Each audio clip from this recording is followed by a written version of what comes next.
খালি টাকা আর টাকা, বস্তা বস্তা টাকা। লোহার দান বাক্স নয়, এ যেন গুপ্তধন। বাক্স খুলতেই বের হচ্ছে শুধু টাকা আর টাকা।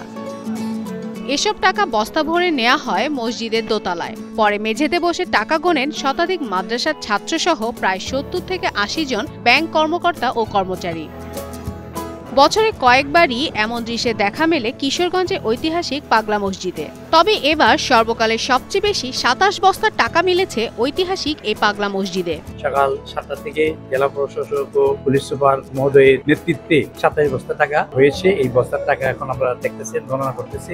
২০ এপ্রিল শনিবার সকালে মসজিদের ৯টি দান বাক্স খুলে বের করা হয় এসব টাকা। এছাড়াও মিলেছে বিপুল পরিমাণ স্বর্ণালংকার ও বিদেশি মুদ্রা। দিনভর টাকা গণনা শেষ করে এসব টাকা রাখা হবে রূপালী ব্যাংকের পাগলা মসজিদের নিজস্ব হিসাবে।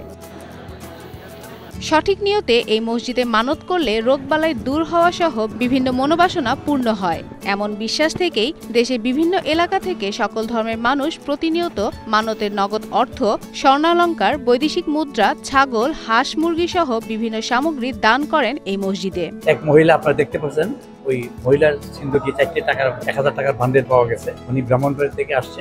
আমি কৌতুক নিয়ে জিজ্ঞেস করলাম কি ব্যাপার, না এটা আপনাকে বলা যাবে না, এটা আমাদের মনের ব্যাপার, আমার কাজ হয়েছে এই জন্য আমি ৪ লাখ টাকা দান করেছি। এরকম অনেকেই অনেক কিছু টাকা দান করে, জিজ্ঞাসা করলে কিছু বলে না, আবেগে আসে, দান করে চলে যায়। দানকৃত এসব অর্থ জেলার অন্যান্য মসজিদ, মাদ্রাসা ও এতিমখানার উন্নয়ন সহ গরিব মেধাবী ছাত্রদের জন্য ব্যয় করা হলেও এবার পাগলা মসজিদকে আন্তর্জাতিক মানের কমপ্লেক্স বানানোর কাজে ব্যয় করা হবে বলে জানিয়েছে কর্তৃপক্ষ।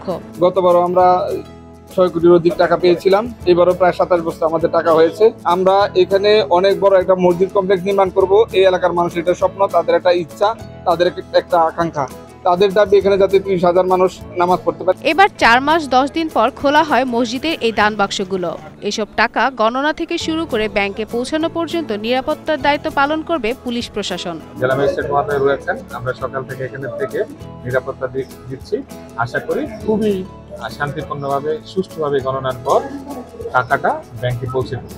জনশ্রুতি রয়েছে প্রায় ২৫০ বছর আগে পাগলাবেশী এক আধ্যাত্মিক পুরুষ খসরতার নরসুন্দা নদীর মধ্যস্থলে মাদুর পেতে ভেসে এসে বর্তমান মসজিদ এলাকা জেলা শহরের হারোয়ায় থামেন। তাকে ঘিরে সেখানে অনেক ভক্তকুল সমবেত হন।